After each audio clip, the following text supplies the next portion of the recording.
Hello बच्चों, कैसे हो आप लोग? कैसी चल रही है आप लोगों की पढ़ाई? कर रहे हो या नहीं कर रहे हो? करते रहना, नहीं तो लास्ट में धोखा खा जाओगे। Revision the most important thing. किस चीज की रिवीजन करनी है? जो मैंने पढ़ाया या आपके टीचर ने पढ़ाया? नहीं, जो आपने पढ़ा है। टीचर पढ़ाता है, घर पे जाके पढ़ते हो, पढ़ने के बाद आप अपने अच्छे अच्छे नोट्स बनाते होंगे, है ना? उन नोट्स को ब्रीफ में लिखते होंगे। उस पर्टिकुलर चीज को उठाओ दोबारा से 4-5 दिन के बाद, उसको रिवाइज करिए, चीजों को रिकॉल करिए। एक पर्टिकुलर डेट फिक्स करो, एक या इनफैक्ट 2 दिन वीकली फिक्स करो, ताकि आप रिवाइज करते रहो।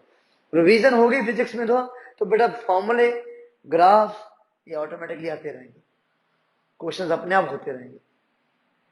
आईआईटीज नीट्स क्रैक करने के लिए क्या चाहिए होते हैं? कंसेप्ट और फॉर्मुलेस चाहिए होते हैं। फॉर्मुलेस अगर भूल गए, डेरिवेशन करने बैठोगे वहां पर तो दिक्कत हो जाएगी। ठीक है, तो please revision is the most important thing physics में, वो करते रहना। आज का जो टॉपिक होगा वो होगा सेल्फ इंडक्टेंस। सेल्फ इंडक्टेंस, ठीक है। और आज एक नए कंपोनेंट के बारे में, इलेक्ट्रिकल कंपोनेंट के बारे में स्टडी करेंगे। उसका नाम है इंडक्टर। क्या नाम है? इंडक्टर। तो इलेक्ट्रोस्टैट्स में हमें क्या मिला? हमें मिला कैपेसिटर। इलेक्ट्रोस्टैट्स में हमें क्या मिला था? हमें मिला था कैपेसिटर। ठीक। फिर उसके बाद करंट इलेक्ट्रिसिटी में है, तो उसने क्या दिया? उसने हमने दिया अपना रजिस्टर। उसने क्या दिया? उसने दिया रजिस्टर। अब मैग्नेटिज्म चल रहा है, ईएमआई चल रहा है, तो वो भी कह रहा है भाई मुझे भी एक कंपोनेंट देना। तो उसने कौन सा कंपोनेंट दे दिया भाई? आपका इंडक्टर कंपोनेंट दे दिया। ठीक है, इंडक्टर कैसा होता है, दिखने में कैसा होता है सर? तो आप ऑलरेडी इसके बारे में पहले से थोड़ा सा जानते हो। एक सोलेनॉइड की तरह होता है, एक सोलेनॉइड की तरह होता है। ठीक है। अब कभी भी क्वेश्चन आए इस इंडक्टर के ऊपर, तो हो सकता है इंडक्टर वर्ड की जगह वहां पर कॉइल वर्ड यूज कर लिया जाए, हो सकता है वहां पर सोलेनॉइड वर्ड यूज कर लिया जाए, हो सकता है, पॉसिबिलिटीज हैं। तो कंफ्यूज मत होना। कंपोनेंट आपके बारे में, कंपोनेंट के बारे में आपको नॉलेज होगी, तो ऑटोमेटिकली सारा कुछ आपको बहुत क्लियर हो जाएगा। तो भाई सेल्फ इंडक्टेंस क्या होता है, पहले तो इसके बारे में बात करते हैं। कैसे होता है, जो होता है वो बाद में बात करेंगे, बट इसमें होता क्या है पहले उसके बारे में डिस्कशन करते हैं। बोला जाता है कि अगर कोई करंट आई इसमें से पास होगा, अगर कोई करंट आई इसमें से पास होगा, तो हम लोगों को दो ऑब्जर्वेशन देखने को मिल सकती है। दो ऑब्जर्वेशन हो सकती है। पहली चीज, अगर ये करंट हुआ कांस्टेंट, अगर ये करंट हुआ कांस्टेंट, तो आप कुछ भी ऑब्जर्व नहीं करोगे, nothing is going to be observed. Okay, nothing is going to be observed. ठीक। तो इसमें आपको कोई ऐसी वैसी हलचल नजर नहीं आएगी। एज इट इज एक नॉर्मल करंट आई फ्लो कर रहा था, फ्लो करता रहेगा। बट इन केस अगर आपने एक करंट वेरिएबल भेज दिया, अगर इन केस आपने करंट आई वेरिएबल भेज दिया, तो ऑटोमेटिकली इसके अंदर एक नया करंट पैदा हो जाएगा, जिसको नाम देंगे हम लोग क्या? Induced current. ठीक। इंड्यूस्ड करंट की डायरेक्शन कैसे निकालते हैं? लेंज लॉ बताता है। इंड्यूस्ड करंट कब आता है, कैसे आता है, ये फैराडे का लॉ बताता है। फैराडे लॉ अगर नहीं आता है, लेंज लॉ नहीं आता है, तो प्लीज जाके देखिए ईएमआई में अपनी लेंज लॉ और फैराडे लॉ की वीडियो मैंने डाल रखी है, प्लेलिस्ट में भी होगी आपके पास। तो इंड्यूस करंट कब आया? जब आपने करंट को वेरी करा। क्यों आया, कैसे आ सकता है करंट? तो आपको इतना तो पता चल गया होगा पहले से ही कि एक पर्टिकुलर कॉइल, अगर एक सोलेनोइड आपने लिया, ये सोलेनोइड था ना, कॉइल थी, इसका एक स्मॉल एरिया आपने लिया, एक स्मॉल कॉइल ली। इसको मैग्नीफाई करके देखते हैं, इस पर्टिकुलर पार्ट को ना थोड़ा सा मैग्नीफाई करके दिखाता हूँ। तो समथिंग कुछ इस तरह से मैग्नीफाई करके आया। ठीक। अब करंट इसमें से आया, कुछ इस तरह से फ्लो हुआ, कुछ इस तरह से फ्लो हुआ, और इधर चला गया। ठीक है। अब ध्यान से देखो करंट, ध्यान से देखो करंट किधर की तरफ जा रहा है? कुछ फिंगर्स की तरफ देखो करंट। तो थंब किधर की जा रहा है? इनवर्स। जिस डायरेक्शन में थंब है, जिस डायरेक्शन में थंब है, वहां पर आप क्या रिप्रेजेंट कर रहे हो? Magnetic field. क्या रिप्रेजेंट कर रहे हो? Magnetic field. ठीक। अब ये जो मैग्नेटिक फील्ड है इसके अंदर से पास हो रही है, जो मैग्नेटिक फील्ड है इसके अंदर से पास हो रही है, this is due to what? Current I. This is due to what? Current I. ठीक। करंट आई की वजह से मैग्नेटिक फील्ड है, करंट आई की वजह से मैग्नेटिक फील्ड हो रही है। बट ये मैग्नेटिक फील्ड एक एरिया में से तो पास हो रही होगी, एक सर्कुलर एरिया ही तो होगा। अभी यहाँ पर आपको अंडा शेप दिख रहा है, अंडा नहीं, ये अंडे की शेप जैसा नहीं है, ये ओवल नहीं है, ये एक सर्कुलर कॉइल का एक टर्न है भाई, तो ये एक सर्कुलर टर्न है। ठीक, तो अगर ये मैग्नेटिक फील्ड है तो मैग्नेटिक फील्ड एक फ्लक्स प्रोवाइड करवाएगा, मैग्नेटिक फील्ड एक फ्लक्स प्रोवाइड करवाएगा। कौन से फॉर्मूले से? मैग्नेटिक फील्ड मिलती है आपको म्यू नॉट एन आई के फॉर्मूले से, magnetic field due to a solenoid. Flux कैसे मिलता है? फ्लक्स मिलता है मैग्नेटिक फील्ड इनटू एरिया वाले फॉर्मूले से, सिंपल सा तरीका है। ठीक है, तो भाई अगर मैग्नेटिक फील्ड होगी तो फ्लक्स आएगा, मैग्नेटिक फील्ड होगी तो फ्लक्स आएगा। अब बात आ रही है करंट के चेंज होने से इंड्यूस्ड करंट कैसे आया, करंट के चेंज होने से उसी कॉइल में इंड्यूस्ड करंट कैसे आया। तो भाई हमने इतना पढ़ा है, फैराडे ने इतना बताया था कि अगर एक पर्टिकुलर फ्लक्स चेंज होता है, अगर एक पर्टिकुलर फ्लक्स चेंज होता है तो ईएमएफ इंड्यूस हो जाता है।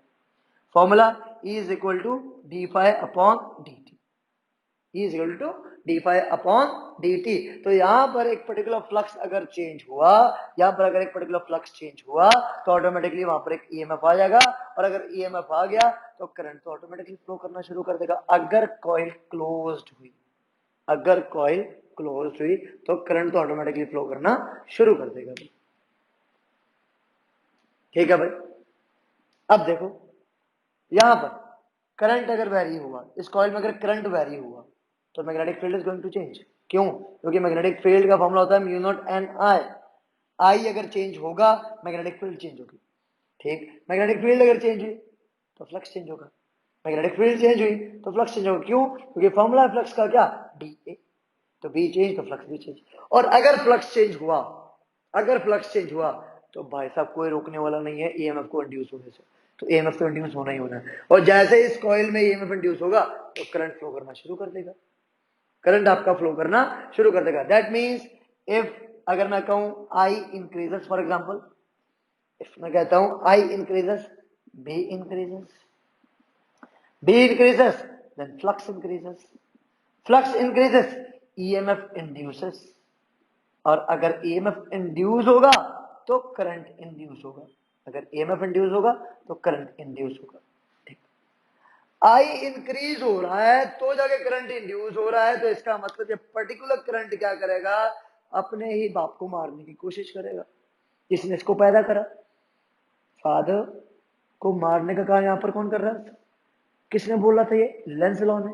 कैसे भाई? इंड्यूस करंट की डायरेक्शन ऐसी होगी कि वो अपने ही कॉज को, जिससे वो पैदा हो रहा है, उसी को वो अपोज करने की कोशिश करेगा।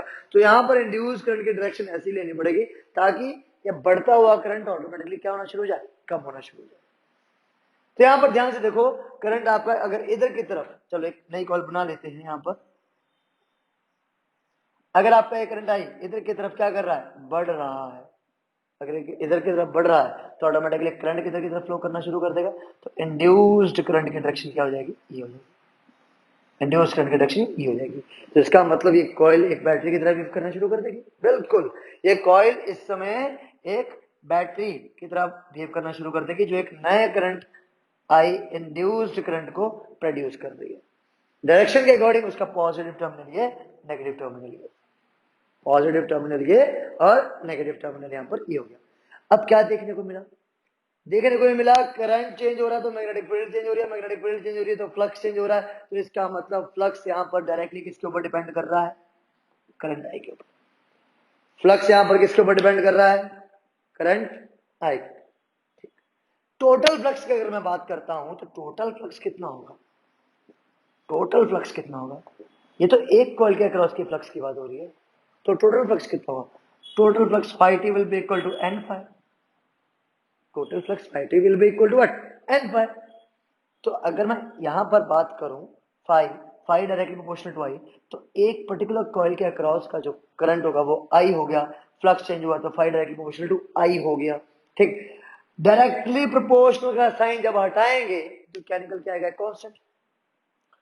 डायरेक्टली प्रोपोर्शनल का साइन अगर हम हटाएंगे तो क्या निकल के आएगा, कांस्टेंट। तो phi will be equal to what, L I, phi will be equal to what, L I. तो यहां पर ये पर्टिकुलर फ्लक्स आपका कितना आने वाला है, एल आई। तो this what is this L, L यहां पर क्या होने वाला है, तो एल आपका एक कांस्टेंट होगा एक कॉइल के लिए। इसको नाम दिया जाएगा, क्या नाम दिया जाएगा, coefficient coefficient of self inductance, coefficient of self inductance. अब वर्ड सेल्फ इंडक्टेंस जो आपको समझ में आ गया होगा, क्या हुआ कि एक ऐसी कॉइल जिसने अपने कॉइल के क्रॉस करंट को चेंज करा और उसी में इंडक्शन हो गया, अपने क्रॉस के करंट को चेंज करा और उसी में क्या हो गया, इंडक्शन हो गया। तो ऐसे पर्टिकुलर फिनोमेना को नाम क्या दिया जाता है, सेल्फ इंडक्शन। क्या नाम दिया जाता है, सेल्फ इंडक्शन। ठीक है, तो यहां से आपका यार total flux phi t directly proportional to I, तो phi t will be equal to what, L I, phi t will be equal to what, L I। ठीक है, कोई दिक्कत, कोई प्रॉब्लम? ठीक, तो अगर मैं phi t की जगह लिख लेता हूं यहां पर आपका n phi t की जगह क्या लिख सकता हूं, n phi भी लिख सकता हूं, that is n phi will be equal to L I। ये भी सही है, n phi will be equal to what, L I। तो एक आपको फॉर्मूला पता ही है यहाँ पर, तो L की वैल्यू क्या आ जानी चाहिए, L की वैल्यू आ जानी चाहिए n phi upon I। Self induction के लिए फॉर्मूला कभी कभी अपने लोग जल्दबाजी में L is equal to phi upon I लिख देते हैं, तो वो गड़बड़ हो जाएगा वहां पर, तो दिक्कत हो जाएगी। फॉर्मूला क्या होगा, L is equal to n number of turns into phi upon में I आएगा। इस चीज का ध्यान रखना है यहाँ पर। ठीक, फिर बात करते हैं कि भाई फैराडे के अकॉर्डिंग ईएमएफ इंड्यूस होता है, तो ईएमएफ कितना इंड्यूस होगा, तो ईएमएफ का formula E is equal to होता है माइनस का L d I upon D t. ये होता है E is equal to minus का L d I upon D t. And if I talk about the magnitude, तो mod of E will be equal to what, L d I upon D t. अब sir ये कहां से आया, है ना, दिमाग में आ रहा है ये कहां से आया, तो फिर से देखो एक बार और देखो। ठीक है, E is equal to Faraday के अकॉर्डिंग होता है माइनस का d phi upon D T. E is equal to minus का d phi upon D t होता है। तो E will be equal to, mod of E will be equal to d upon D t, phi की जगह क्या आ जाएगा, L I, क्योंकि ये टोटल फ्लक्स है, टोटल फ्लक्स है। तो टोटल फ्लक्स फाई टी की वैल्यू कितनी होती है, एल आई के बराबर। एल आई यहां पे लगाया तो क्या मिला आपको, मिलेगा E will be equal to L आ गया बाहर, क्या मिला, d I upon D t. क्या मिला, L d I upon D T. तो this is the answer for the EMF, जब आप जस्ट और जस्ट क्या बात करोगे यहाँ पर मैग्नीट्यूड की। और अगर आप L के लिए फॉर्मूला निकालते हैं यहाँ पर, तो L के लिए फॉर्मूला था E upon D I upon D T, mod of L is equal to E upon D I upon D T. Clear हो रही है बात, सिंपल लॉजिक्स। तो आपको क्या क्या देखने को मिला, एक पर्टिकुलर कॉइल, उसमें अगर आप करंट चेंज करते हो तो उसी कॉइल के अक्रॉस एक नया करंट इंड्यूस होके आता है। ठीक है, वो नए करंट की वैल्यू आप कैसे निकाल सकते हो, आपको पहले ईएमएफ की वैल्यू निकालनी पड़ेगी। तो I will be equal to what, E upon R. तो ई की वैल्यू आपने निकाली, इसे पुट कर देना है, आपको आई की वैल्यू भी मिल जाएगी। But D I upon D t क्या है वहां पर, सर ये आई और ये आई में फर्क नहीं है, फर्क है। ये आई वो वाला पर्टिकुलर करंट जो चेंज हो रहा है, जो फ्लो हो रहा था इनिशियली, और ये वो आई है जो अब आएगा, ये वो वाला ये जो अब आपको मिलने वाला है इंड्यूस करंट। ये इंड्यूस करनी है, ये वेरिएबल करंट है जो चेंज हो रहा था। क्लियर है, चल क्लियर है ना। देखो अगर दिक्कत हुआ करे तो प्लीज आप लोग कमेंट बॉक्स में जरूर लिखा करो, ताकि मुझे लगे यहाँ कहीं ना कहीं दिक्कत हो रही है बच्चों को। अगर नहीं है तो कोई प्रॉब्लम ही नहीं है। अब इसके ऊपर कुछ अच्छे अच्छे न्यूमेरिकल्स करेंगे और लास्ट में जो डेरिवेशन है सेल्फ इंडक्शन का वो करवा देंगे। बट जो अभी आपने फॉर्मूला स्टडी करा है E is equal to L D I over D T, तो इसके बेसिस के ऊपर कुछ न्यूमेरिकल्स है, उन न्यूमेरिकल्स की बात करते हैं। ठीक है, देखो ओके, एक चीज अपने लोगों ने मिस कर दी, क्या थी, जो आपका इंडक्टेंस आया था, सेल्फ इंडक्टेंस है ना, एल आया था जो निकल के, उस एल का अपने लोगों ने यूनिट नहीं करा ना। यूनिट भी देख लेते हैं क्या होता है यूनिट। तो एक तो इसका आप यूनिट फॉर्मूले से निकाल सकते हो, phi is equal to L I वाले से। तो L is equal to phi upon I मिलेगा। फाई बोले तो मैग्नेटिक फ्लक्स हो गया, तो मैग्नेटिक फ्लक्स का यूनिट क्या होता है, वेपर। क्या होता है, वेपर। अपॉन करंट बोले तो एम्पियर। ठीक है, एक यूनिट आपको ये मिल गया, W B weber per ampere. ठीक है, एक तो यूनिट इसका ये मिल गया आपको। दूसरा यूनिट इसको सिग्निफाई कर रखा, मतलब स्पेसिफाई कर रखा है इसके लिए, वो दूसरा यूनिट क्या है इसका, हेनरी। क्या है, हेनरी। ध्यान रहे इसको डिनोट करा जाता है एच के साथ। एक होता है एच जेड, वो हर्ट्ज। वो एच के बेस में जेड जरूर होता है, तो वो हर्ट्ज का पर्टिकुलर यूनिट किसके लिए होता है, फ्रिक्वेंसी के लिए होता है। तो ये चीज आप ध्यान में रखिएगा, ठीक है। इसका डायमेंशन फॉर्मूला भी पूछा जाता है भाई, ठीक है, तो डायमेंशन फॉर्मूला भी आप लोग ड्राइव कर सकते हो। तो कंपटीशन में कभी आए कि भाई एल का डायमेंशन फॉर्मूला बताइए, तो वो भी निकाल सकते हो, ठीक है। अब करते हैं कुछ क्वेश्चन। तो considering a coil of self inductance है उसका कितना, 2 हेनरी सपोज, ठीक है, उसका सेल्फ इंडक्टेंस कितना दे रखा है, सपोज 2 हेनरी दे रखा है। फिर इसके अंदर एक पर्टिकुलर करंट है आई, जो क्या कर रहा है, इंक्रीज कर रहा है, किस रेट से, तो rate of change of current. अगर उन्होंने बोला है कि भाई ये चेंज हो रहा है टू तो नहीं बोलूंगा मैं, चलो 1.5 एम्पियर पर सेकेंड, ठीक है। तो आपको क्या निकालना है, आपको ये पता करना है पॉइंट ए और पॉइंट बी। तो यहां पर आपको पता क्या करना है, पहले फाइंड इंड्यूस्ड ईएमएफ, एक चीज तो ये पता करनी है, फाइंड इंड्यूस्ड ईएमएफ, ठीक है। और दूसरी चीज क्या पता करनी है, find VP वीए minus VP, that is what, potential difference. दूसरी चीज आपको क्या पता करनी है, पोटेंशियल डिफरेंस पता करना है दोनों के बीच का, क्लियर। अब इंड्यूस्ड ईएमएफ का फॉर्मूला क्या होता है, अभी पढ़ा अपने लोगों ने, E is equal to L D I upon D T, ठीक है भाई। ध्यान से देखो अब एल की वैल्यू, तो एल आपके पास यहां पर क्या है 2, D I over D t क्या है 1.5, तो क्या मिलेगा, क्या मिला 3 वोल्ट, क्या मिला 3 वोल्ट। तो ये आ गई आपके पास ईएमएफ की वैल्यू, ये आ गई आपके पास ईएमएफ की वैल्यू। अब बात करते हैं आपके पास जो सेकंड पार्ट है, V A minus V B कैसे निकालेंगे, V A minus V B कैसे निकालेंगे। तो पहला काम आप क्या करो, इसको एक बैटरी की तरह पहले तो कंसीडर कर लो। इंक्रीजिंग करंट क्या है, इंक्रीजिंग करंट है, तो इंड्यूस करंट की डायरेक्शन इधर होगी, इंड्यूस करंट की डायरेक्शन इधर है, तो इसका मतलब क्या हुआ, इसका मतलब क्या हुआ, पॉजिटिव टर्मिनल इधर सेटअप हो जाएगा, पॉजिटिव टर्मिनल इधर सेटअप हो जाएगा। अब ये पॉइंट ए हो गया, ये पॉइंट बी हो गया, ये पॉइंट ए हो गया, वो पॉइंट बी हो गया। अब करंट इसी के अलोंग, इसके अकॉर्डिंग देखो किधर था, इधर, तो पॉजिटिव टर्मिनल ही प्रोड्यूस कर रहा है करंट आई। ये जो ईएमएफ सेटअप हुआ है 3 वोल्ट का, यही तो करंट को प्रोड्यूस करेगा, कौन सा करंट आई, जो इंड्यूस करंट आएगा, ठीक, करंट इसकी वजह से फ्लो करेगा इधर की तरफ। अब उन्होंने पूछा A minus B, that is V A minus B की बात कर रहे हैं, ठीक है। जहां से जहां जा रहे हो, कहां से कहां जा रहे हो, ए से बी जा रहे हो, तो ये आपका पाथ हो गया, ये आपका पाथ हो गया, एक तरह से क्या हो गया, पाथ हो गया। इसको लूप मान लो, छोटा सा लूप, बट लूप तो क्लोज होता है, तो अनक्लोज लूप मान लो इसको, ठीक है। अब इसको ऐसा पाथ मान लो, लूप का पाथ मान लो कि आप ए से बी जा रहे हो, किरचॉफ को ध्यान रखो थोड़ा सा, ए से बी जा रहे हो, ए से बी जाते समय जो भी पर्टिकुलर पोटेंशियल आएंगे विद देयर साइंस आपने पुट कर देना, पॉजिटिव पोटेंशियल है पॉजिटिव को पुट कर देना। अगर कोई रेजिस्टेंस दिख रही है तो रेजिस्टेंस के अक्रॉस का करंट देखिए और लूप की डायरेक्शन देखिए, अपोजिट डायरेक्शन है तो लूप के अक्रॉस का जो पर्टिकुलर करंट की वजह से पोटेंशियल होने वाला वो माइनस हो जाएगा, अगर डायरेक्शन करंट और लूप की अपोजिट हुई, ठीक है। Now for a while you are seeing this particular battery, तो क्या दिख रहा है आपको, आपको दिख रहा है कि पॉजिटिव का पोटेंशियल है, तो सीधा सीधा क्या लिखोगे, प्लस का 3 वोल्ट, क्या लिखोगे, प्लस का 3, एक तरीका ये।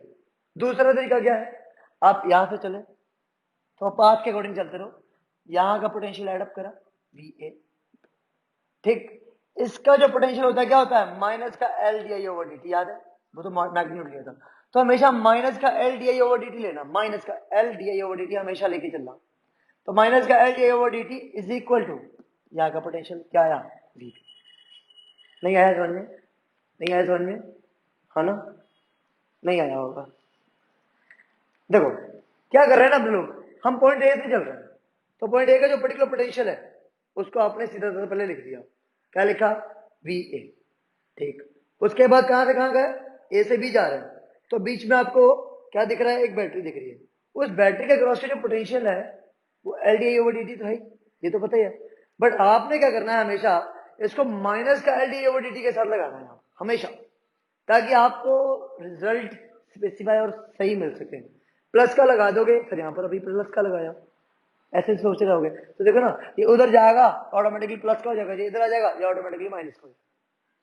तो ये तरीका याद करिएगा कि यहाँ से चलना है, ठीक है, और उसके sign as it is put कर देना है और वीबी का पोटेंशियल यहाँ पर लगा देना है, तो आपको हमेशा आंसर सही मिलेगा।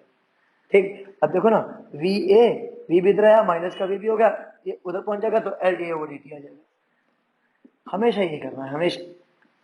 अगर मैं दूसरे क्वेश्चन की बात करूं तो ये पहला क्वेश्चन हो गया, तो दोनों का आंसर भी आ गया 3 वोल्ट, उसका भी 3 वोल्ट, तो सर ये तो हमेशा सेम आएगा। नहीं, जो ये होगा वही ये नहीं होगा, ये जरूरी नहीं है, हमेशा जरूरी नहीं है सेम होगा। देखो ना कैसे, अगर ये आपके पास एक कॉइन है, ठीक, इसमें आई आपका क्या कर रहा है, इसमें डिक्रीज कर रहा है, क्या कर रहा है, डिक्रीज कर रहा है, और वो D I over D T का रेट दे रखा है उन्होंने, कितना, -2। अच्छा, ये डिक्रीज कर रहा है, इंक्रीज कर रहा है, ये भी नहीं दे रखा होगा, ना ना ना ना, मैंने ये भी गलत लिख दिया, ये भी नहीं दे रखा होगा, यहाँ बता दिया, गलत नहीं लिखा इनके, मतलब बता दिया आपको। आपको यहाँ से जज करना पड़ेगा, इंक्रीज हो रहा है या डिक्रीज हो रहा है, यहाँ से कैसे जज करेंगे, हाँ भाई, यहां से कैसे जज करोगे, देखो ना, पॉजिटिव का करंट है, इतना करंट पर सेकंड बढ़ रहा है, चेंज हो रहा है, प्लस हो रहा है, इतना करंट पर सेकंड चेंज हो रहा है, तो माइनस हमेशा कम हो रहा है। एल की वैल्यू यहां पर मान लो 2 हेनरी है, ठीक है, तो अब आपको पहला काम क्या करना है, ईएमएफ की वैल्यू निकाल लेंगे, तो E will be equal to L D I over D T.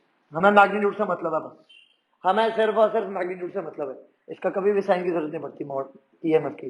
तो एल की वैल्यू 2, इसकी वैल्यू भी 2 आ गई, तो 2 कितनी आई, 4 वोल्ट, कितनी आई, 4 वोल्ट। अब आपको ये पॉइंट ए है, ये पॉइंट बी है, अब आपको V A minus V B निकालना है, फिर से V A minus V B निकालना है। तो पहला काम आप क्या कर सकते थे, आप सिंपली यहाँ पर एक बैटरी बना सकते थे, क्या बना सकते थे, बैटरी बना सकते थे। अब देखो, बैटरी जैसे आपने बनाई, बैटरी बनाई, तो भाई करंट आपका क्या कर रहा है, डिक्रीज कर रहा है, तो डिक्रीज होते हुए करंट की डायरेक्शन में करंट आपका फ्लो करेगा, डिक्रीज होते हुए करंट की डायरेक्शन में आपका करंट फ्लो करेगा। अगर आई आपका क्या कर रहा है, धीरे धीरे डिक्रीज कर रहा है, तो इंड्यूस करंट क्या करेगा, उसको फेवर करेगा, उसको सपोर्ट करेगा, क्या करेगा, उसको हमेशा सपोर्ट करेगा, तो ये पर्टिकुलर करंट भी उसी के डायरेक्शन में फ्लो करना शुरू कर देगा, ठीक है। तो आई आपका उसी के डायरेक्शन में फ्लो करेगा, तो पॉजिटिव टर्मिनल इधर होना चाहिए, पॉजिटिव टर्मिनल इधर होना चाहिए, तो आपका पॉजिटिव टर्मिनल की वजह से करंट फ्लो कर रहा है, आई पॉजिटिव टर्मिनल की वजह से करंट आपका फ्लो कर रहा है, आई, तो ऑटोमेटिकली आपको आंसर मिल जाएगा, कैसे, करंट उधर, ये आपका ए पॉइंट, ये आपका बी पॉइंट, ये नेगेटिव का टर्मिनल आ गया, हाँ या ना, ये नेगेटिव का टर्मिनल आ चुका है, तो अब आप क्या करोगे, V A minus V B is equal to, आपके पास ए से बी पाथ था, तो क्या दिखा, नेगेटिव का टर्मिनल दिखा, तो माइनस का कितना था, ये माइनस का कितना था, ये माइनस का 4 वोल्ट, आपको आंसर मिल जाएगा, कोई दिक्कत नहीं होने वाली है भाई, कोई दिक्कत नहीं होने वाली है, ठीक, चलो भाई आगे करते हैं, ठीक है। तो पर्टिकुलर आपका जो करंट है, तो इंक्रीजिंग करंट अगर है तो वो हमेशा क्या करेगा, वो हमेशा क्या करेगा, एक ऐसा करंट इंड्यूस करेगा जो उसको अपोज करे, ठीक, और अगर डिक्रीजिंग करंट है तो वो क्या करेगा, तो ऐसा करंट इंड्यूस करेगा जो क्या करेगा, इंड्यूस करंट को अपोज करेगा, मतलब सॉरी, इंड्यूस करंट क्या करेगा, जिसकी वजह से प्रोड्यूस हो रहा है उसको अपोज करेगा। तो बेसिकली मैं लिख सकता हूं induced current, induced current opposes increasing current, ठीक, और फेवर्स डिक्रीजिंग करंट, ये चीज आप ध्यान में रखिएगा हमेशा। तो आप कभी भी डायरेक्शन पॉइंट ऑफ व्यू कभी गलती नहीं करोगे कि भाई इंड्यूस्ड करंट हमेशा इसको अपोज करेगा तो इसके अपोजिट डायरेक्शन में, इसको फेवर करेगा तो हमेशा इसकी सेम डायरेक्शन में चलेगा। अब थोड़ा सा इस एल नाम की चीज को थोड़ा सा कंपेयर करते हैं, किसके साथ, आर के साथ, सी के साथ और एल के साथ। आर आप लोगों ने पढ़ा होगा, सबसे पहले किस फॉर्मूले से निकल के आया था, ए निकल के आया था we directly proportional to I के फॉर्मूले से, है ना। ये किस फॉर्मूले से निकल के आया था, ये फॉर्मूला निकल के आया था Q directly proportional to V के फॉर्मूले से, याद करके देखिए। तो एल किस फॉर्मूले से निकल के आया था, तो एल भी आपका कुछ ऐसे ही था, phi t directly proportional to I के फॉर्मूले से, है ना। फिर आपको क्या मिला, तो डेल वी की वैल्यू मिली, क्या थी, आर आई, डेल वी बोले तो चेंज इन पोटेंशियल, इसमें भी आपको मिला, तो डेल वी इसमें क्या आया था, Q बाय सी। ठीक, इसमें भी आपको डेल वी मिला, तो डेल वी इसमें क्या आया था, L upon D I upon D T. Comparison देख लीजिए। ठीक, फिर आपने क्या करा, फिर आपने आर के लिए फॉर्मूला ड्राइव करा, क्योंकि आर ना तो इसके ऊपर डिपेंड करता है ना इसके ऊपर डिपेंड करता है। फिर आपने सी के लिए फॉर्मूला ड्राइव करा, तो आर का फॉर्मूला क्या निकल के आया था, M L upon N E square A tau. कहने का मतलब आर इन चार फैक्टर्स के ऊपर डिपेंड करता था, length, area, nature of material और टाओ की डिपेंडेंसी टेम्परेचर के ऊपर थी, तो चौथा फैक्टर टेम्परेचर निकल के आता था। सी की वैल्यू ना तो डेल्टा वी के ऊपर ना ही क्यू के ऊपर डिपेंड करता है। ठीक, जहां से निकल गया उनके ऊपर डिपेंड नहीं करता, हाँ वो इन दोनों के ऊपर, वो ये दोनों इनके ऊपर डिपेंड करेंगे, ये दोनों इसके ऊपर डिपेंड करेंगे, कांस्टेंट के ऊपर डिपेंडेंसी है उनकी। ठीक है, बट कांस्टेंट के इन दोनों के ऊपर डिपेंडेंसी नहीं है। तो कांस्टेंट जो सी है वो किसके ऊपर डिपेंड करता है, तो ध्यान से देखो, पैरेलल प्लेट कैपेसिटर के लिए फॉर्मूला था, याद करो। ठीक है, और स्फेरिकल कैपेसिटर के लिए 4 पाई एप्सिलॉन नॉट आर था फॉर्मूला। तो बेसिकली देखा जाए तो कॉन्फ़िगरेशन के ऊपर डिपेंडेंसी। तो आर का फॉर्मूला डिराइव करा था करंट इलेक्ट्रिसिटी में, epsilon not a upon D capacitance का फॉर्मूला डिराइव करा था इलेक्ट्रोस्टैटिक्स में। अब बारी है किसकी, एल की। तो self inductance, coefficient of self inductance का फॉर्मूला अब डिराइव करेंगे। ठीक है, तो ध्यान दीजिएगा कैसे इसके फॉर्मूले को अपने लोगों ने डिराइव करना है। कंपैरिजन देखो, अब अपने लोग आगे जाके इनकी एनर्जीज का कंपैरिजन भी करेंगे कि कौन सी पर्टिकुलर एनर्जी किस पर्टिकुलर कंपोनेंट के अक्रॉस कितनी प्रोड्यूस होगी। ठीक है, वो आगे जाके अपने लोग करेंगे। ठीक है, अब ध्यान दीजिए पहले तो expression for coefficient of self inductance L. ठीक है, तो मैंने क्या करा, एक कॉइल कंसीडर करी हुई, जरूरी है करना। ठीक, उसमें से कोई करंट आई फ्लो कर रहा था। ठीक है, फिर आपने क्या करा, एक रजिस्टर लगा रखा था सपोज। ठीक है, एक वेरिएबल रजिस्टर। अब अगर मैं इस रजिस्टर आर की वैल्यू को चेंज करूंगा तो आई चेंज होगा, डी अपॉन डी टी आएगा, और डी अपॉन डी टी आएगा तो ऑटोमेटिकली इसके अक्रॉस के मैग्नेटिक फील्ड चेंज होगी। ठीक है, अब ध्यान से देखो, इस पर्टिकुलर कॉइल का मैग्नीफाइड पार्ट यहां बना रहा हूं। ठीक, तो करंट आई, करंट आई, तो करंट आई के अक्रॉस की जो मैग्नेटिक फील्ड है, बी मैग्नेटिक फील्ड, वो चेंज होने वाली है। ठीक, मैग्नेटिक फील्ड भी, तो वो चेंज होने वाली है, वो क्या होगी, B is equal to mu naught N I. This is going to be the equation number 1, magnetic field due to current. ठीक है, ये होता है भी एक पर्टिकुलर सॉलिड के अक्रॉस की जो मैग्नेटिक फील्ड होती है, उसके लिए फॉर्मूला अपने लोगों ने डिराइव करा हुआ है मैग्नेटिज्म में। ठीक है, मैग्नेटिक इफेक्ट ऑफ करंट में म्यू नॉट एन। फिर अपने लोग बात करते हैं कि इस पर्टिकुलर कॉइल का कोई समथिंग एक एरिया तो होगा ही ना, एक एरिया तो होगा ही, और एरिया होगा उसकी रेडियस आर की वजह से, क्योंकि ये कॉइल है। कॉइल बोले तो इसका सर्कुलर एक टर्न होगा, टर्न कैसे होते हैं, सर्कुलर होते हैं, उसका अपना कोई रेडियस आर होगा, तो एरिया भी होगा। तो एरिया कितना हो जाएगा, पाई आर स्क्वायर। क्या होगा, पाई आर स्क्वायर। तो flux phi will be equal to B A. But अगर मैं टोटल फ्लक्स की बात करूंगा तो टोटल नंबर ऑफ टर्न्स आएंगे, N B A, equation number होगी है 2।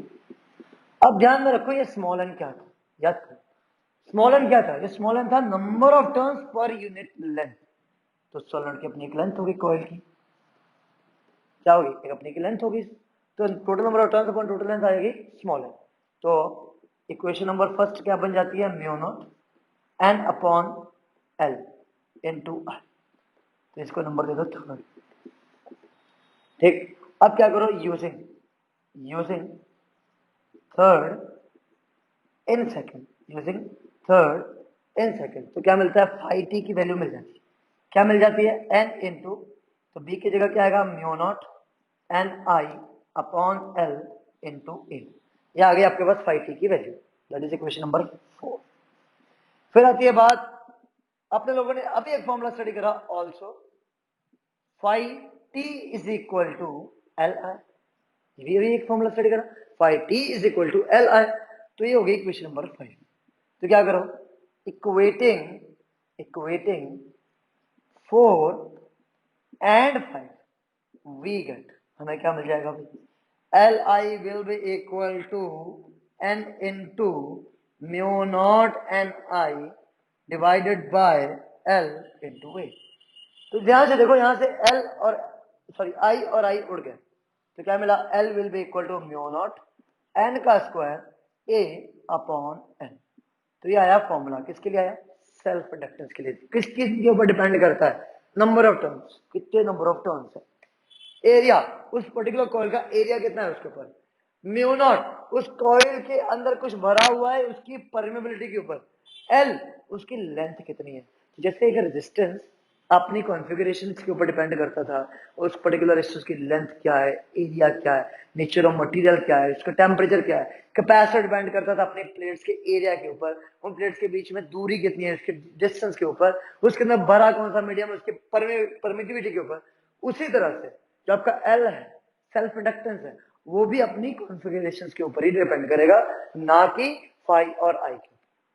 ठीक है, तो ये आपके पास फॉर्मूला निकल के आ गया। यूनिट आपको मैं बता चुका हूं इसका, तो यूनिट क्या होता है, हेनरी, याद रखिएगा ये। ठीक है, तो 2 पर्टिकुलर वीडियोस और आएंगे, आपका ईएमआई पूरा खत्म हो जाएगा। अभी के लिए इतना ही, थैंक यू सो मच।